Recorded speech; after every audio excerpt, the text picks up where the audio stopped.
The Big Bag Network presents the High Flying Podcast, where we dive off the top higher than RVD and Matt Riddle's love child, with your host, Biggie Bag Johnny. Subscribe to the channel and stay up to date on all things wrestling related. So grab your belts and bongs, bad bitches with thongs, and watch whatever episode that you want to put on. It's the High Flying Podcast with Biggie Bag Johnny. Let's go. Ladies and gentlemen, for the ones in attendance and the millions watching around the world, the Big Bag Network presents the High Flying Podcast.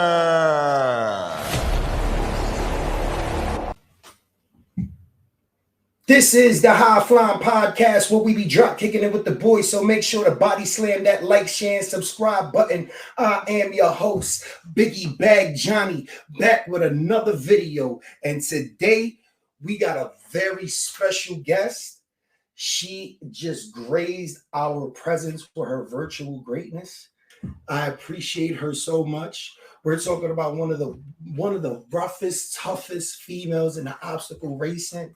She's an official OCR athlete and enthusiast, the daughter of WWE Hall of Famer Sergeant Slaughter, and the host of her own podcast, Slaughter Daughter, because she's a bad bitch.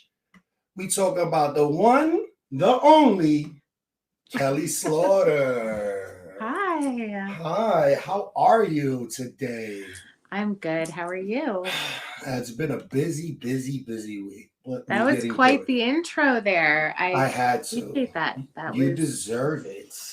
I am an OCR athlete, but not official. I just want to say. As hard as you go, I'm following you on Facebook, and as hard as you go, because I like to do my research and I like to be in it. So I was trying to see and like get into a course. Hats off, because I can't. I'm sorry. Fat life for life. I'm just gonna stick to my lane and to what I know. But yeah. Well, I've lost 125 pounds. So that's amazing. Yes. Amazing. Congratulations on that. Thank you very much. But I joined a gym, and my friends invited me to do a Spartan race, which is a type of obstacle course race. And I was like, there's no way. Like, no. And so I turned it down, but then they kept asking me. And so then finally I was like, okay, if I do it, will you stop asking? Okay. So I did it and fell in love with it. So you got the support from the jump. Yeah, I didn't know anything about it. I just went right in. That's awesome. So, Kel, I know this is race week. I know you are going hard. Like I said, I'm following everything. Just, with everything going on, and that physical to your mental and your body, like, where are you at with that? Like, how are you physically and mentally right now? So right now I'm feeling very good about the race. I feel like I'm definitely going to finish. I feel like there's going to be obstacles that I may have looked at before and been like, there's no way, I'm not even going to try it. I will take the penalty on that one. Right. And then I feel like there's going to be those that I see that and I'm going to be like, you know what? I'm going for it, and I'm going to do it, and I'm going to be good to myself, and try not to die, and try not to hurt myself in the process.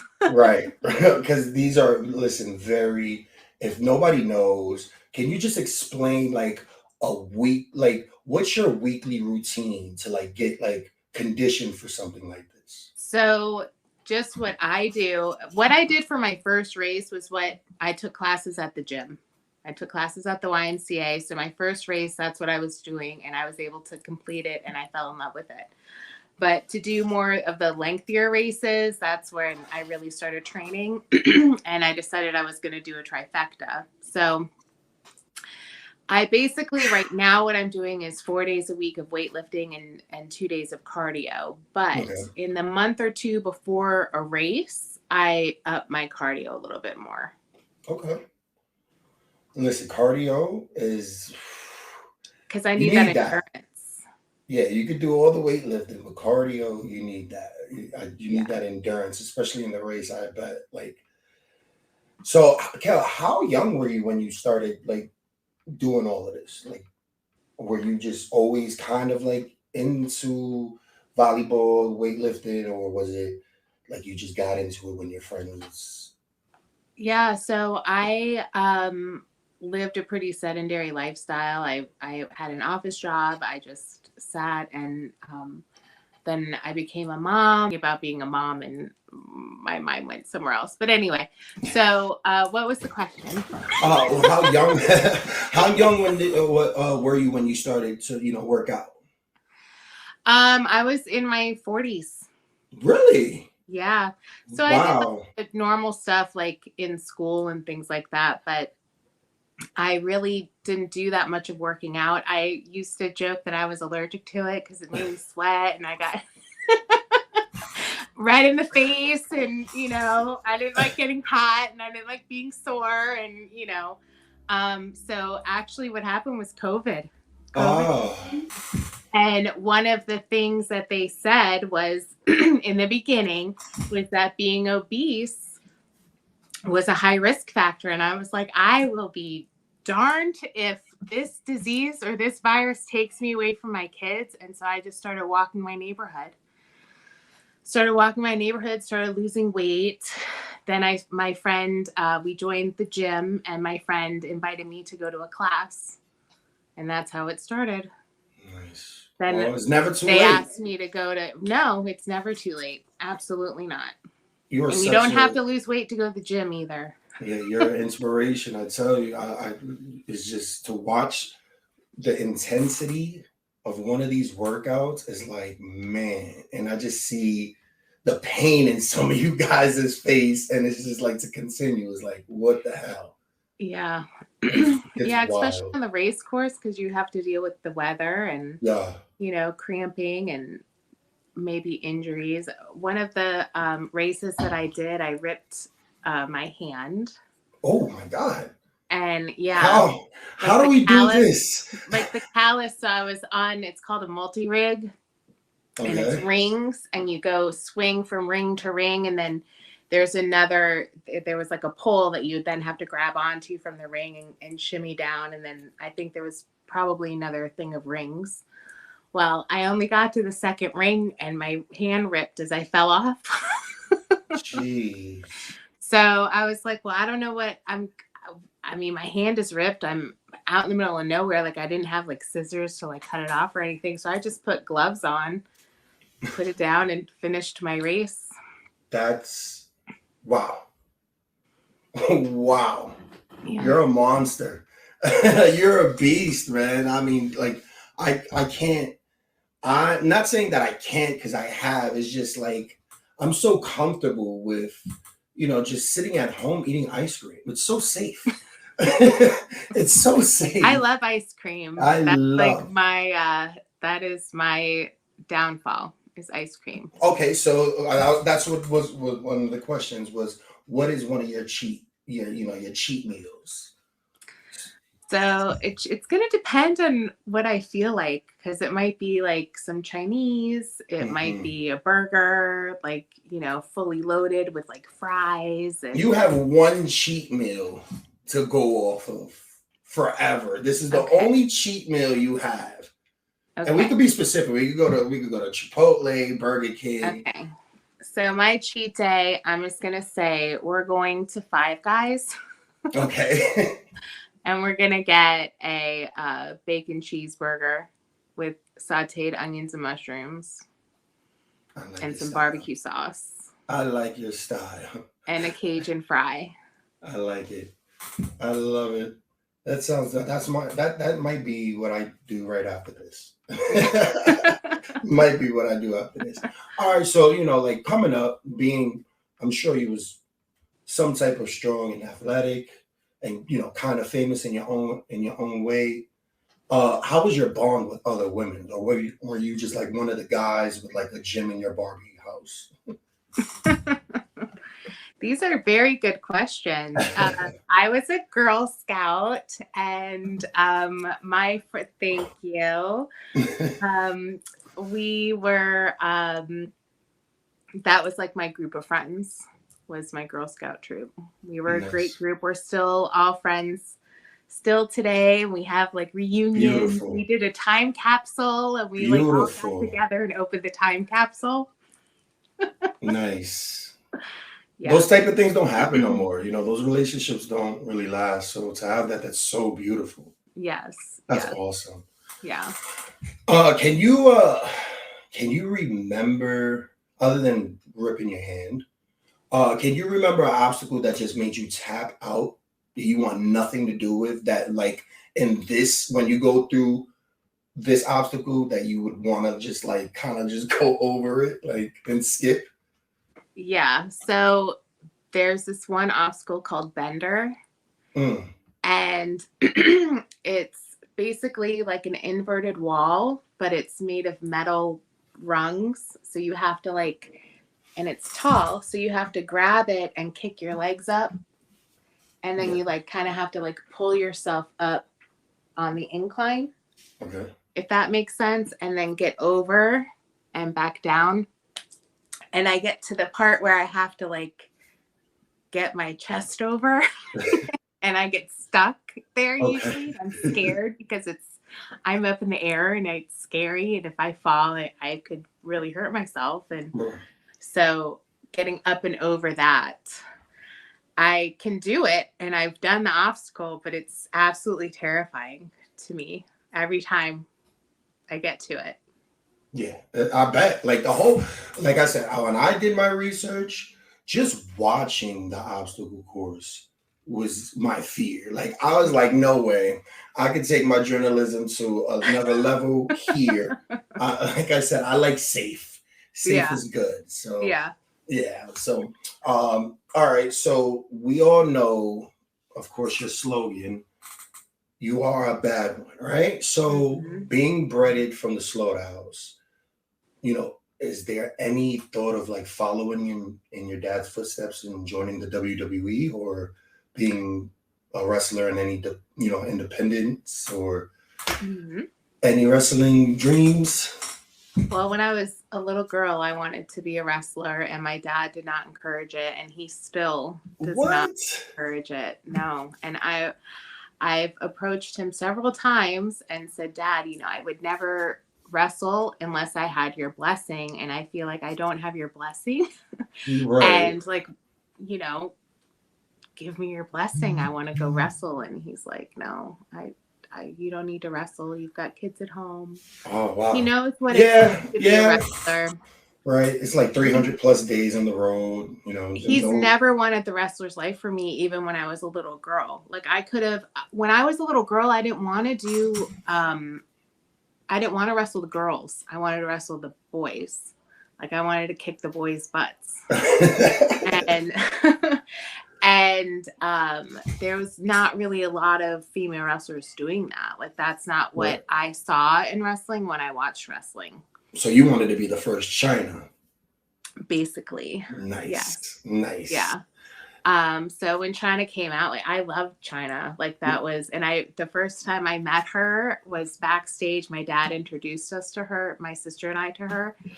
And, back then a lot of people said that he was her dad. She looked could be his daughter, Sarge's daughter. And so when he introduced us to her, he said, girls, this is your long lost sister. Wow. That's and we awesome. all got a really good kick out of it. And she introduced herself and said that her, hi, my name is Joni. And she was super sweet and very respectful. And she was a really nice woman. All right, so you know DX, China, Triple H, everybody, they had a little feud with your dad at Mhm. probably at those times. When did your dad like smarten you up to the business? Like when did you know when it was like this is just his job and not like Right. real life? That it was scripted. Yeah, it was predetermined. Right. It was predetermined, scripted. Yeah. Um, he that probably came right around the time that so he was in WWE and then he left and went to GI Joe, and then when it was probably around the time that he came back to WWE and he was the Iraqi sympathizer is when he kind Mm, of smartened us up to the business gotcha, because gotcha. he had to. Right, exactly. Yeah, at that time, yeah, it was yeah, Right, because he wasn't mandatory. really an Iraqi sympathizer. Right, yeah, it was serious back then. Yeah, he got a lot of heat, so I know. Yeah. Was it ever scary for you, or did you ever Oh, like worry or anything like something was gonna happen when he was doing that angle? yeah, like all the time before he was an Iraqi sympathizer, it was always you always heard about plane crashes. So I always worried that my dad was going to be in a plane crash.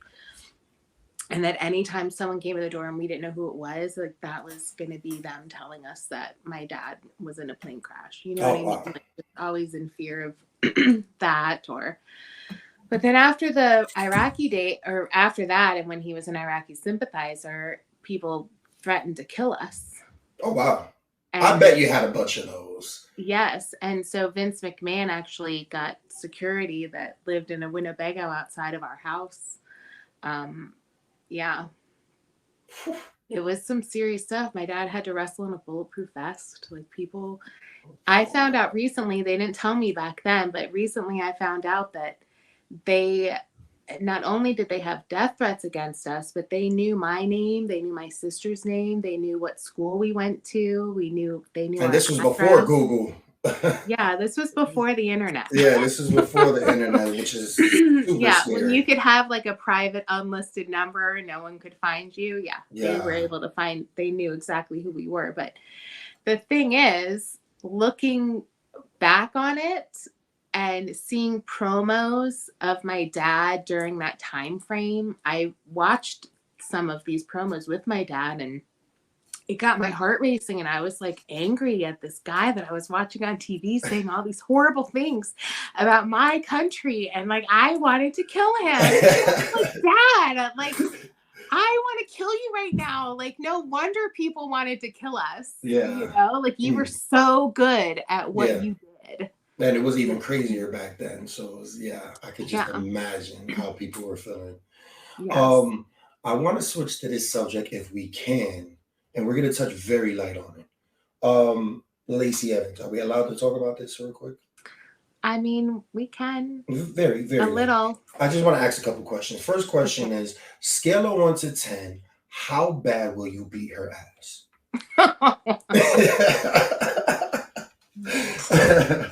Yeah. Yeah. I would love to get my hands on her. For sure. I may not know how to wrestle, but I could still kick her butt. Okay, so what exactly happened? Because we all hear like, she kind of just like ran with Sarge, gimmick, and that's kind of like a no-no. Um, I kind of personally, me, I seen it as paying homage. She's not doing a very good job of it, but you know, how did it come off to you? And I could see how that could come off. To me, because I knew the backstory behind it, it didn't feel like that to me. Like it felt like a total ripoff and a smack in the face to my dad and to his legacy. Like yeah, that's how Yeah, I felt about it. I get it. I I, tweeted out and Lacey got a lot of my anger, but she got just she got put over by it too. You know what yeah, I'm saying? Like it yeah. was but she got over, I should say, with it.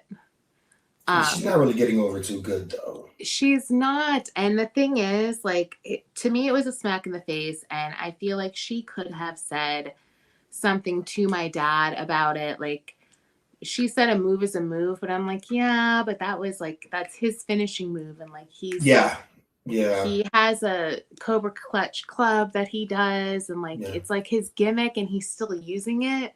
You know what I mean? It's kind of like, it's hey, I'm stepping disrespectful. on some toes Yeah, here. it's to the game, and to there's Yeah, unwritten if you want to use codes. that move as a finishing move, go for it. But why not make it your own? Yeah, The they Evans Eviscerator or something. I don't know. The right. Lacey Lockup. I Oh, have that's no nice. idea. That's nice. I like that. Anything like military police. So Lacey Lockup. I mean, would be a perfect thing. You know what I mean? So. No, I mean the wrestlers, they have codes in the locker rooms and things like that. So I'm sure there was, creative that was in it, but there was, a sense of respect that she could have came in. Right. Like so. They had asked my dad to be her manager, and the contract just wasn't right for him. Like he turned it down. And we kind of thought that was going to be the end of it. And so then for it still to be happening, it was just kind of like, come on. And then somebody sent me the picture of her when she debuted with the campaign cover with the Cobra on it. Right. And I saw it like first thing in the morning, and I just like reacted to it, and then like went back to bed and kind of forgot about it, and then got back up and was like, oh shit. Oh, sorry, I didn't mean to cuss on here. No, you're good. This is total. Listen, we're all good. Okay. Well, then it's gonna come out now. Yeah, shit. Yeah, I get it. I totally get it. Yeah, I when I seen it, I was just like, what the hell? Like, what the hell is going on here? Like, I think they should set it up at some point.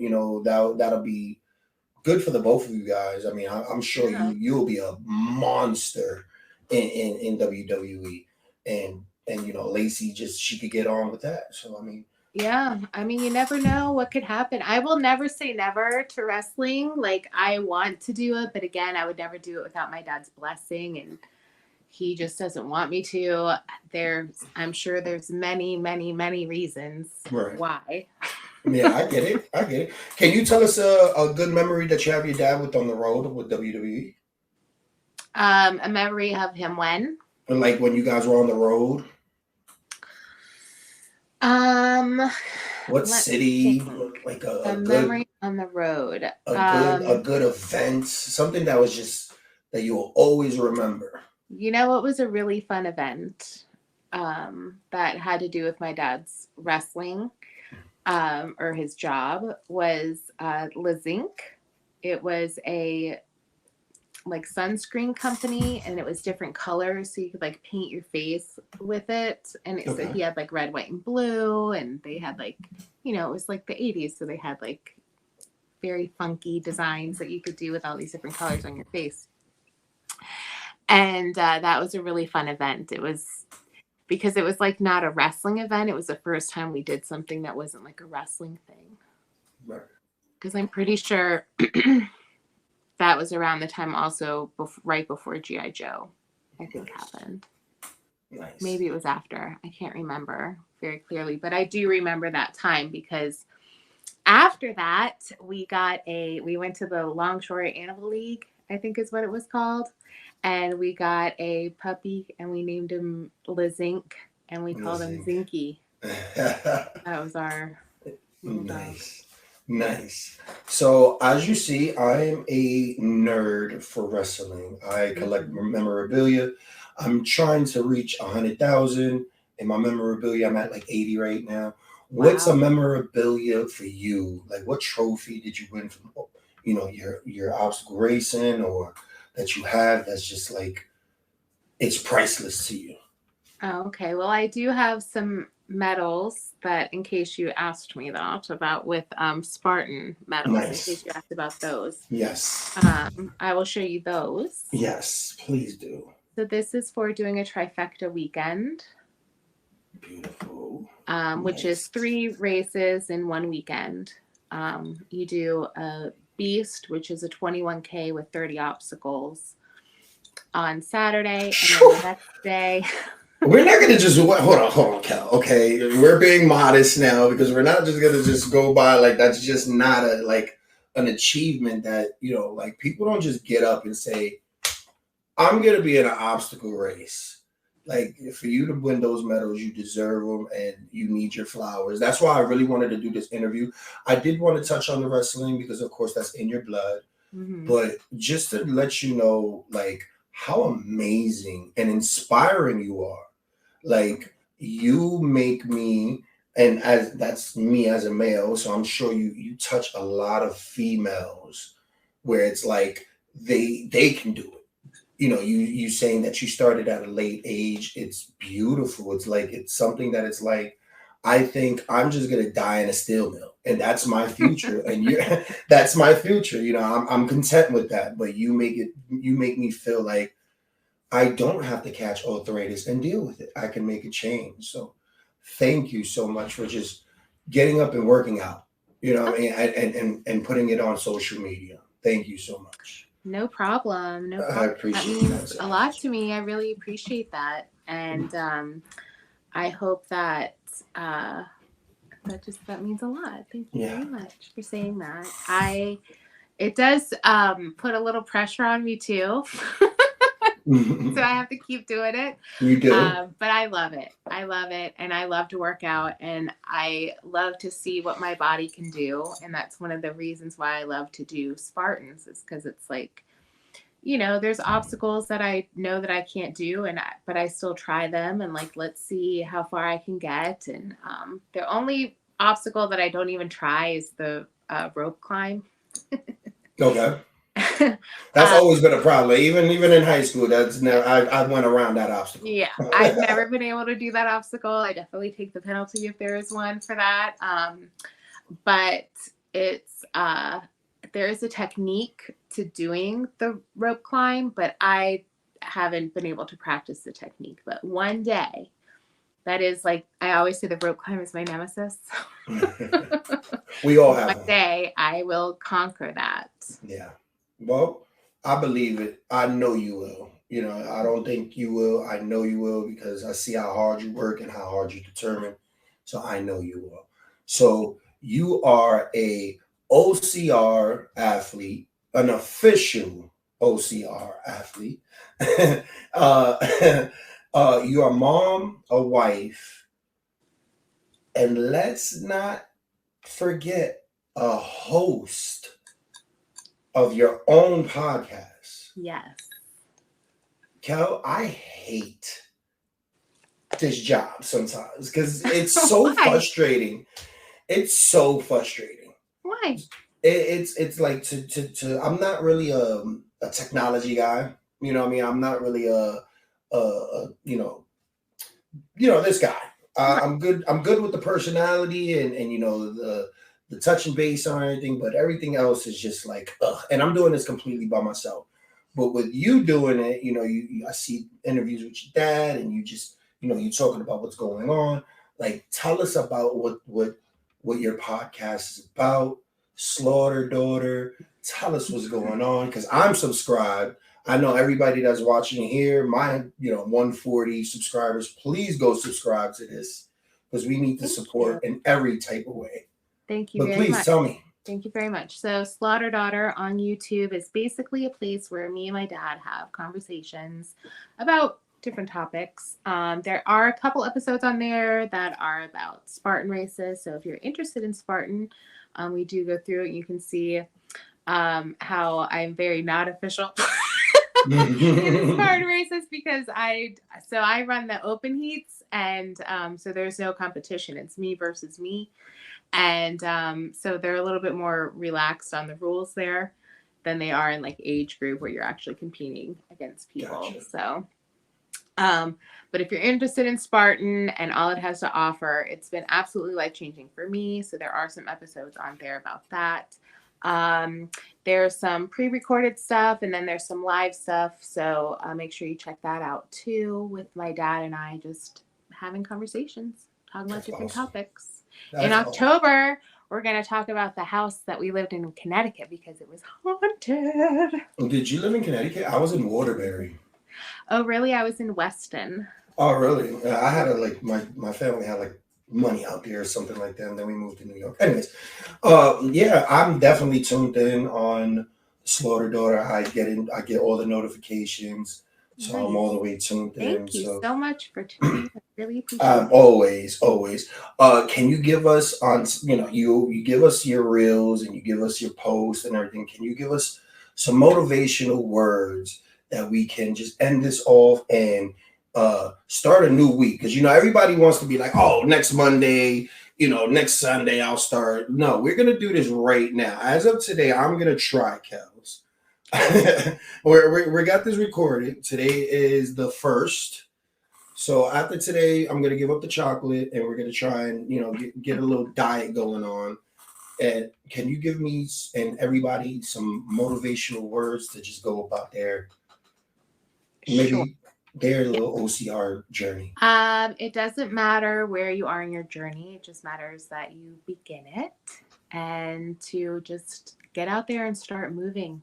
Even if it's just taking a walk, just get started and move your body. Move your body. I need to, because I am comfortable on this couch. Let me tell you. That's how I started. I started walking my neighborhood, and I literally would walk like 5 mailboxes and back, and then I would go the next day. I would go like 10 mailboxes and come back, and then I would just increase the number of mailboxes that I would go, and eventually it was like, okay, I'm gonna do like a loop around. And then the loop around became 2 loops around. And then that became 2 loops. And then I'm going to add this one little street and come back. You know what I mean? And I was walking up to 5 miles a day. And then a friend of mine, I would push my daughter in the stroller. And then on the way back, we would stop at the playground in our neighborhood. And she would play. And then we would walk home. And then, like I said, my friend invited me to go to the Y with her. We were already members, and I went to one class, and then she invited me to a class 2 days later, and I was hooked. Nice. I got to get that motivated. I will. I definitely will. Once you literally have to schedule it. Yeah. My schedule is bad. You have to schedule it, and you have to make time for it because it's your health. Yeah. Right? I mean, without your health, you literally have nothing. Yeah. As I'm getting older, I'm realizing that. But I get it because I was there. You know what I mean? Yeah. Like I said, I've lost 125 pounds. Like I was there. I get it. I know. I work at a steel mill. I lose 5 pounds a week from just being hot. So I take that plus my fluctuation. We're good. I'm good at like 7, 10 pounds. I hope that you drink a lot of water with electrolytes in it if you're sweating that much. Yes. Okay. Yes. I definitely do. I definitely keep hydrated. Wifey, make sure I go home. I go to work with my little knapsack of waters and sandwiches. So yeah. But Kels, I appreciate you. Kelly Slaughter. I love the fact that you're just so humble and just thank you for everything. You're so awesome and down to earth. I would so hang with you. I would buy you a beer. Yeah. You're awesome. I would take a seltzer. Yeah, gotta stick to it. I just appreciate everything. I thank you so much. I'll keep watching and just thank you for motivating. Thank you for just being you, and just please continue. Get to that road climbing because I believe in you. I believe that you will. Thank you for one day. Yeah, thank you for just everything. And your dad is great. I have pictures and a title with him and everything. And I'm gonna meet him. Yeah, I didn't really want to make it all about him and everything. I just wanted to touch base. He loves his fans. So yes, he's just so know that awesome. He's so appreciative of it. I've met him multiple times. He's never made me feel like a customer. He's always. Does he remember you? He always says that he's not too good with faces and everything, but he definitely makes me feel good every time I check in with him. Good. Thanks, Kels. It was Thanks good so to much talk for with having you. me. I really appreciate all the kind words. And no problem. You had very good questions. I tried. I had to make sure that you felt special on this one, so that way. Thank you. We were all, all straight in the way because people just like to just get in and out with your dad questions and nothing based on what you're doing. So I'm watching you and what you're doing. And, your dad had his legacy. I'm seeing yours. So that's all I wanted to do and acknowledge on this episode. So thank you. That's the High Flying Podcast with Kelly Slaughter. Make sure to tune into her Slaughter Daughter Podcast, and this is the High Flying Podcast. I'm Big Bag Johnny, and we out. Thanks, Kels. Bye.